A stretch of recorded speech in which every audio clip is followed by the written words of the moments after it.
Hello my friends, so welcome. My name is Dennis and that is what I usually do when I'm not flying.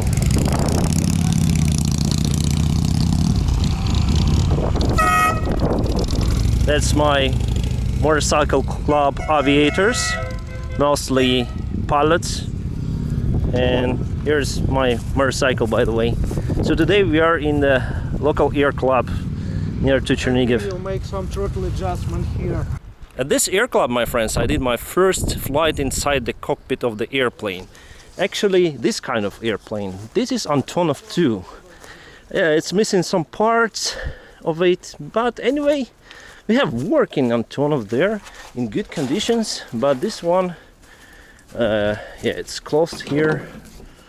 But anyway, it's a good airplane. So some of my friends just wanted to skydive and I wanted to be inside the airplane, and I paid some amount of money to just get on the first officer seat and we just fly. Of course, I wasn't flying the airplane, I wasn't really flying it, but I was inside the cockpit and it was really interesting for me. So here is the engine. It's Ashas 62.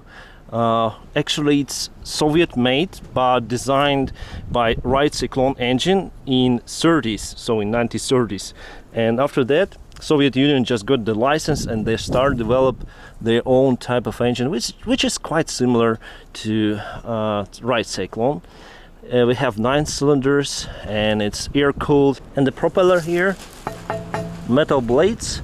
The power, well, this engine can produce around 1000 horsepower, so it's quite powerful engine for this type of airplane. Here are some skis, so we can replace the tires with these skis and fly, land on the snowy runways or snowy fields. And here, my friends, is the glider L13 Blanik. I used to fly this one before, and a good friend of mine just bought it previous year, so the year before he got this Blanik. It's not too expensive actually, but the good side of it is you can fly not alone but with someone. So there are two seats inside the cockpit, and we just build this glider. We just put this wing together with the fuselage today.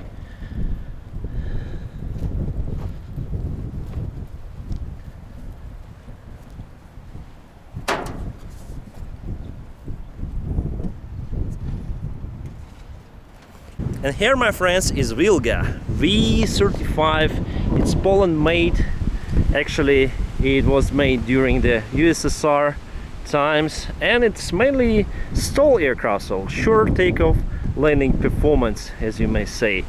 And I got my private pilot license on this airplane. To describe you my story, well, let's go inside, because it's getting a little bit windy here. Whew, nice cockpit, quite tight here. Oh, it's very windy weather today. So to explain you my story, guys, I went to local air club. Then I was young, 17 years old, and I was just working like technician. So I was serving this aircraft and gliders, and they let me fly.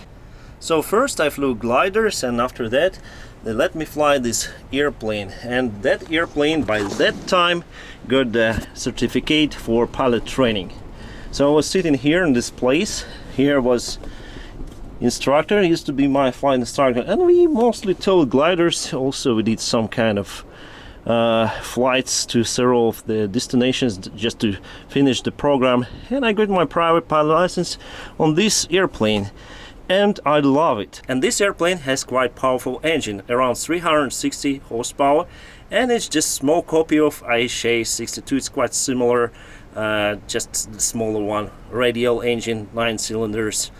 And here you can see very nice view. So when you fly it, you just close the door like this, and you see the ground far below. It has huge area where you can see everything. Also huge area here. We have now tent over there, but anyway, guys, this is a nice airplane. You have nice view. You can open the window from this side.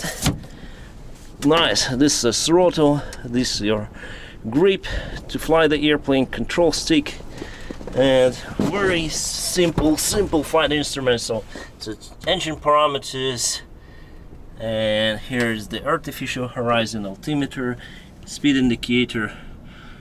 Very nice and old school, I would say. This is the condition lever to control propeller speed. This is the throttle lever to add some power, fluctuating, but it's fine for this airplane. Radio station. What else we have here? Overhead panel. Oh, nice! I like this cockpit. It's superb. As you can see, guys, we don't have fuel quantity indicator over here, but I'll show it to you right now. I'll need to open the door, and here we go. Here it is. That's the fuel quantity indicator. The same we have on the other side.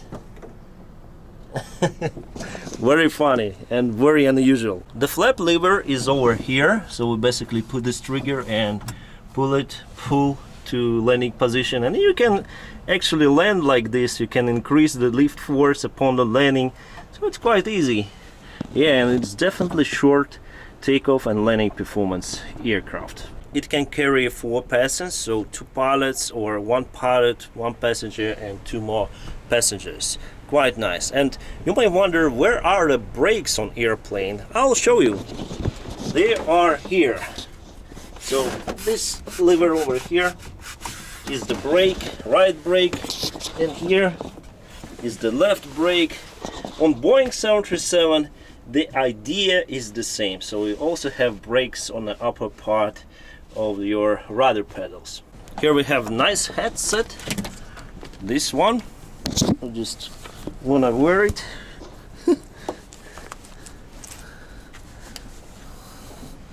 Wow, nice. It's David Clark or something. Yes, it is. So my friends, how to start this airplane, or how to start this engine basically. I don't actually remember the precise sequence, because the last time I was flying this airplane was around 12 years ago, but anyway, I can explain you the basics. So here we have the air system supply. So you need to open this valve, so we need to unscrew it, and you have some air pressure here.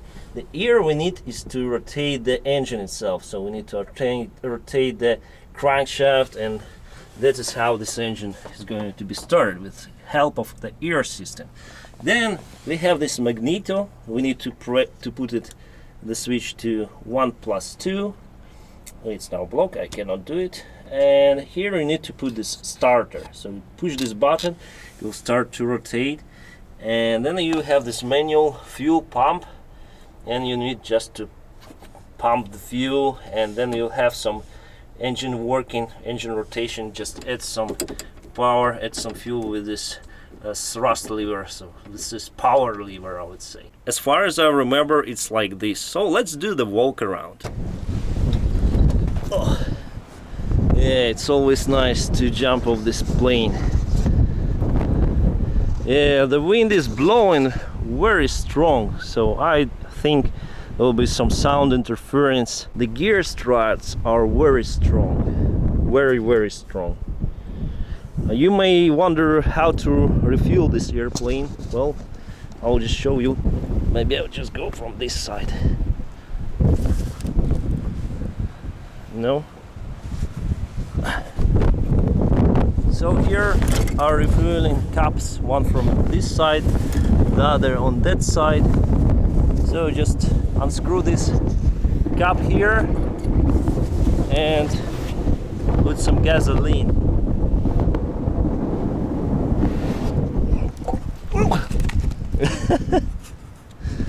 Yeah, it's very dangerous airplane sometimes.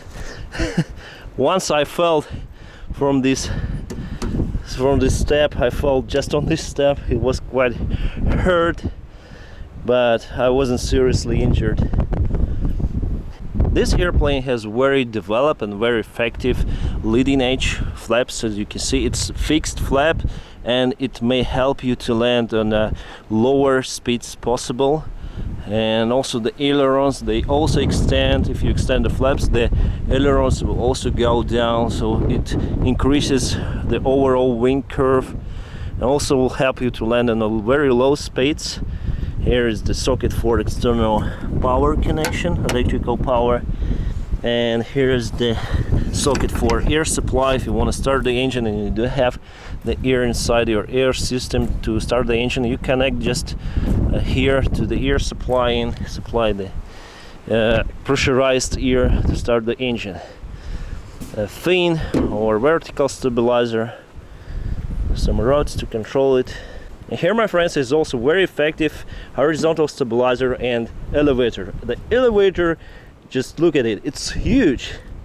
Why it's so huge? Because it can help you, this area and this surface can help you to control the airplane on a very low speeds. And let me just this trim, control trim, by the way, and let me just show you something. Here we have the airfoil. On a usual wing, you see the upper part is curved and the lower part is flat. Here on the stabilizer, on the elevator, you see that the lower part is curved and the upper part is flat. Why it's like this? Because it's creating the lift force pointed downwards. Because the aircraft engine creates power vector that in turn creates the moment that wants to point this aircraft, to move this aircraft downward. The same is for the lift force created by this wing. So we need some kind of compensation. That is why we have lift force pointed upward on this side and lift force pointed downward on that side. Very easy. Here is the aft gear. I have a nice experience flying the aircraft with the gear strut, with the aft gear strut. It's quite an unusual airplane nowadays. Usually we have one gear in the front and two main gears, so like in the Cessnas. Here it's quite unusual stuff. This is pitted, it's here. And this is a compensation for the ailerons. This aircraft is fully metal and I like it. Well guys, let's see some other stuff. There we have 3 Antonovs, Antonovs 2, and I think most of them are working, at least 2 of them, it seems like. And here we have the glider, one more glider, the same that you've seen before, but this one is already ready to fly. We are preparing the one that you saw before, but on this airplane, this glider, you may fly just right now. Have some tent here to cover this canopy, and here you basically have all the controls that you need actually for a big airliner. You have flaps here, so here are the flaps, interceptors, so spoilers. And yeah, all the instruments, they are quite basic. So this your compass, vertical speeds, 2 vertical speeds indicators, airspeed indicator, altimeter. This one is not working. This one you need to put the inverter for it, and the battery. This one is not also working. You need to put the battery. But basically you just need this and this to fly the airplane. Well, and sometimes this one. That's the radio that you can talk. You just put the battery here and you connect the battery power to the station and you can have some conversation. For controls, well, basically control stick, trimmer, I already said about the flaps and spoilers. That's the wheel brake, push to talk mic, that's the gear extension. That's your adjustment of your pedals, for the rudder pedals, and the same for the aft cabin, the aft part of the cockpit, I would say. And this you just open, you just disconnect from airplane, you just open the lock and you continue free fly using the glider itself. Now I'll just close it, my friends. Cool bike here. It's not mine actually, it is my friend's bike, and he's flying here on the glider. So this is my motorcycle, and I also have the YouTube channel where I film some motorcycle stuff, and you may check it out in the link description below. Also, I just want to go and ride my motorcycle just on the field. Just want to check if the ground there is soft and flat. And now it's time to take a ride. haven't been here, I haven't been riding here, but yeah, I'll try today.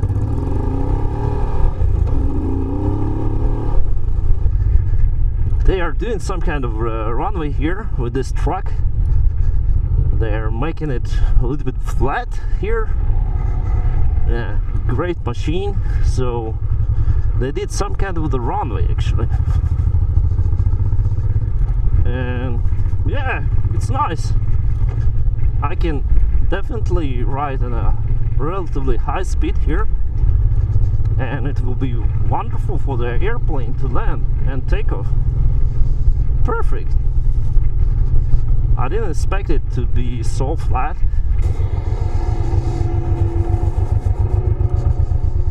Cool.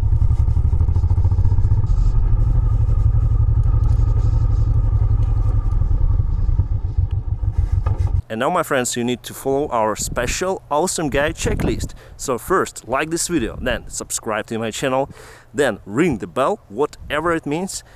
Thank you very much for watching this video, and have a great time.